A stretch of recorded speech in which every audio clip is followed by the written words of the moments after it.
Assalamualaikum warahmatullahi wabarakatuh. Halo guys, selamat datang di channel YouTube aku. Di video kali ini aku akan membuat learning jurnal mata kuliah penulisan berita dan artikel pertemuan ke-6. Nah, tonton terus sampai habis ya. Di pertemuan ke-6 ini kita membahas tentang rubrik dan subrubrik. Oke, langsung aja kita mulai pertama dari pengertian rubrik dan subrubrik.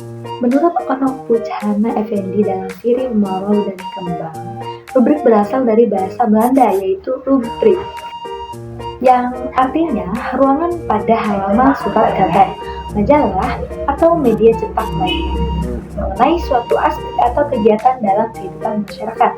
Misalnya, rubrik wanita, kemudian rubrik olahraga, rubrik pendapat pembaca, dan lain sebagainya. Oke, selanjutnya kita akan bahas subrubrik. Subrubrik merupakan gabungan kata sub dan rubrik. Sub memiliki arti di bawah atau bagian dari. Maka, subrubrik merupakan bagian dari struktur halaman media yang mendukung rubrik utama dan memiliki fungsi untuk mengklasifikasikan isi berdasarkan jenis tulisan, tema, atau segmen pembaca tertentu. Kemudian yaitu menentukan rubrik dan subrubrik. Yang pertama, kita harus mengidentifikasi tujuan dan sasaran pembaca. Identifikasi sasaran pembaca memungkinkan redaksi atau menentukan jenis informasi yang paling relevan dan menarik bagi audiens. Pemilihan rubrik utama harus sejalan dengan fokus editorial. Apakah si koran tersebut lebih condong pada berita politik, analisis ekonomi, laporan investigasi, atau konten hiburan? Nah, sebelum menentukan rubrik, hal yang harus diperhatikan adalah yang pertama, yaitu segmentasi pembaca. Kemudian, yang kedua yaitu tujuan. Kita harus memperhatikan apakah koran tersebut ingin membahas informasi mendalam, berita cepat, atau analisis. Nah, yang ketiga yaitu banyaknya terbitan. Koran harian mungkin memiliki rubrik yang beragam dibandingkan koran mingguan. Nah, aku akan menampilkan gambar ini. Gambar ini menentukan rubrik dari genre pada koran Kabar Banten pada 11 Maret 2025. Rubrik tersebut memiliki sasaran pembaca yaitu kalangan anak muda karena berisi sebuah informasi yang memang sedang digeluti oleh kalangan anak muda. Yang selanjutnya itu menentukan rubrik utama.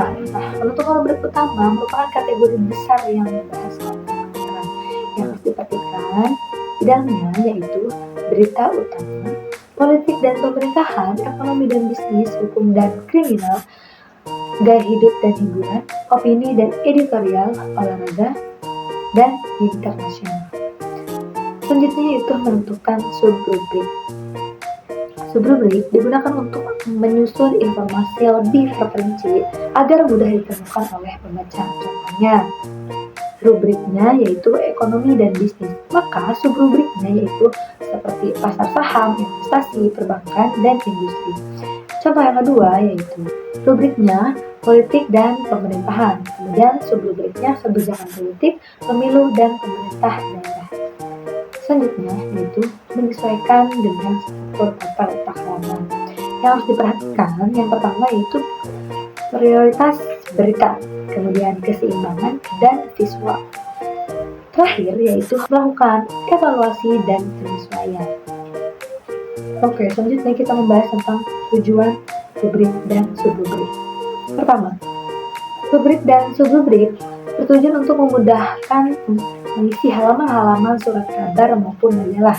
Selanjutnya, untuk mempermudah pembagian tanggung jawab redaksi di mana setiap rubrik harus ada penanggung jawabnya. Nah, selanjutnya yaitu menciptakan daya tarik pembaca sehingga bisa memperbesar pasar. Nah, selanjutnya yaitu pengaruh rubrik dan subrubrik terhadap minat pembaca. Berdasarkan penelitian yang berjudul Pengaruh Rubrik Ekspresi di Koran Harian Kabar Banten terhadap minat baca pelajar tahun 2013 menunjukkan bahwa sebagian besar pelajar membaca dan menyukai rubrik yang terdapat pada Koran Harian Kabar Banten. Alasannya cukup beragam.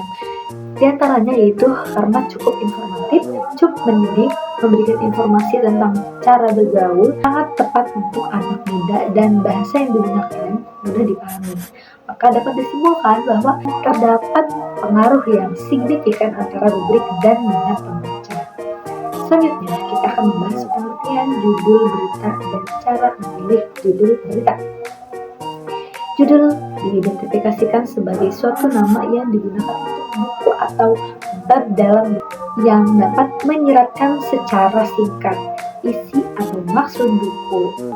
Judul berita juga merupakan identitas dari suatu berita, acuan atau pedoman bagi kita dalam memilih atau membuat judul berita yang baik. Di antaranya, pertama kita harus proaktif, kemudian singkat dan padat, relevan, fungsional, formal, dan spesifik. Oke, selanjutnya pengertian lead berita dan cara memilih lead berita. Nah, lead berita merupakan paragraf pertama dalam berita yang mengandung gambaran umum suatu berita dalam sebuah berita. Lead berita atau teras berita adalah bagian yang paling penting karena pada bagian tersebut dimuat isi pokok berita. Oke, selanjutnya itu jenis-jenis lead berita, yaitu pertama ada lead ringkasan berisi inti cerita dari suatu berita. Yang kedua ada lead bercerita menggunakan motif. Yang ketiga lead deskriptif, yaitu membuat pembaca dapat merasakan peristiwa yang diceritakan melalui lead tersebut. Yang keempat, lead kutipan adalah lead yang berisi pernyataan narasumber atau referensi tertulis yang terdekat dengan pembaca. Yang kelima, lead bertanya, biasanya berisi pernyataan yang ditunjukkan kepada para pembacanya. Nah, yang keenam ada lead menggoda. Lead menggoda ini bertujuan untuk memberi gurauan kepada para pembacanya. Oke. Selanjutnya itu pengertian diksi dan cara memilih diksi dalam membuat berita. Menurut KBBI, diksi adalah pilihan kata yang tepat dan selaras dalam penggunaannya untuk mengungkapkan gagasan sehingga diperoleh efek tertentu seperti yang diharapkan. Diksi juga dapat diartikan sebagai pemilihan kata untuk membuat tulisan menarik serta untuk membuat tulisan mudah dipahami oleh para pembaca. Beberapa hal yang perlu diperhatikan ketika memilih kata dan membuat berita di antaranya. Pertama, kita harus membedakan kata-kata yang memiliki makna denotatif dan makna konotatif. Yang kedua, kita harus menggunakan dengan cermat kata-kata yang bersinonim. Yang ketiga, yaitu untuk menggunakan kata-kata yang tepat di dalam ejaannya. Yang keempat, hindari kata-kata ciptaan sendiri. Dan terakhir, waspada terhadap istilah-istilah asing. Oke, alhamdulillah cukup sampai di sini aja video kali ini. Sampai jumpa di video aku selanjutnya. Jangan lupa like, comment, and subscribe. Terima kasih. Dadah. Bye-bye. Wassalamualaikum warahmatullahi wabarakatuh.